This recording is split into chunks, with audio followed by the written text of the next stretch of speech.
A few weeks back, a digital marketing expert had a sales call with me on Zoom. After the initial pleasantries, she started explaining about her own background, what all work she has done, what are the strengths her company has, and how she can help our company grow our business. She went on with this for about 10 minutes. In between, several times I wanted to speak something, but somewhere she did not get the signal and did not stop.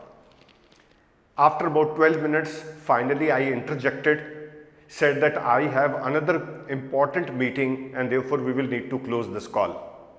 I thanked her and said that I'll contact her in case I feel the need for her services.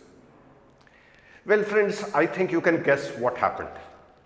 Why is it that it is so tough for salespeople to listen to the customer and speak less? Maybe one of the reasons which I have felt to be that no time the salespeople are told as to what is the importance of listening. And by the way, it's never taught as a subject also in management education. I have seen many organizations give huge training on product knowledge and competition handling to their sales teams. They never concentrate on telling them that you need to also listen to the customer. And by the way, there is also a difference between hearing and listening. In hearing, the message does not travel beyond the ears to the brain, and therefore it does not process that information. And because of that, a salesperson is not able to engage the customer in own conversation. And because of that, the whole discussion becomes one way. Friends, today let me share with you 5 points to improve listening. Point number 1.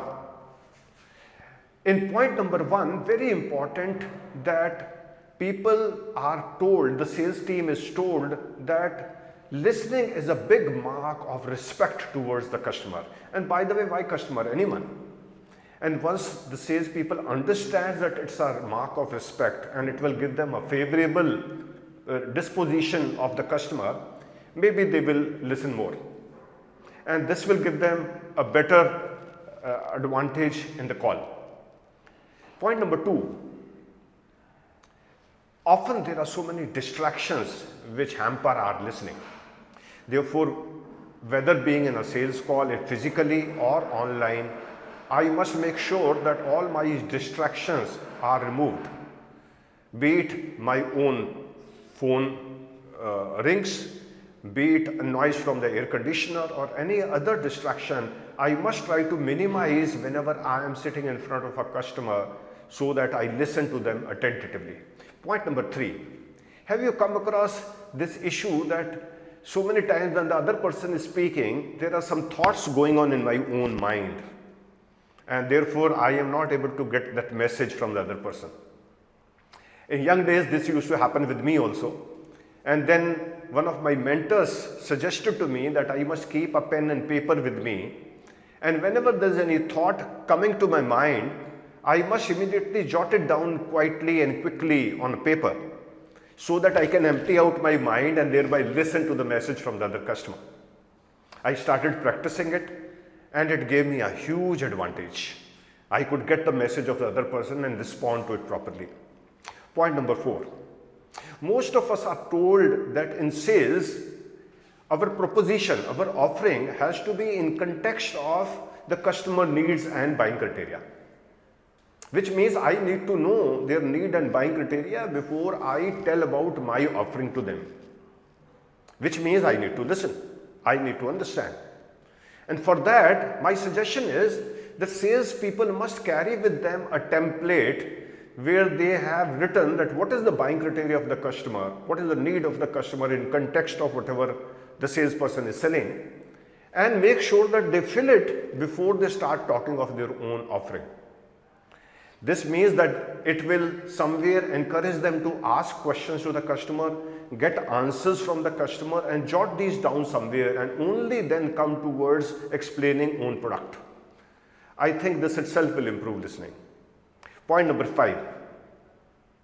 I have often come across many salespeople, and maybe I was one of those in my young days, where I used to often interrupt the customer when the customer was saying something. I used to take over. And by the way, interruption could be a privilege for the customer, not for the salesperson.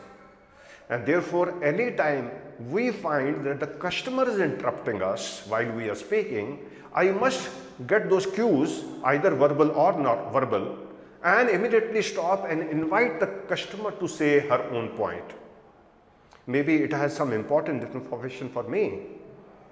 And when the customer has stopped speaking, even after that, I must give a gap of 3-4 seconds so as to still encourage the customer to further talk or say something. And when I do it, I also give a lot of respect to the customer because I am inviting the customer to talk. Well, friends, I'm sure that these 5 points will help you improve your listening. And that's all for now. We will come up with some new topics soon. Till that time, goodbye.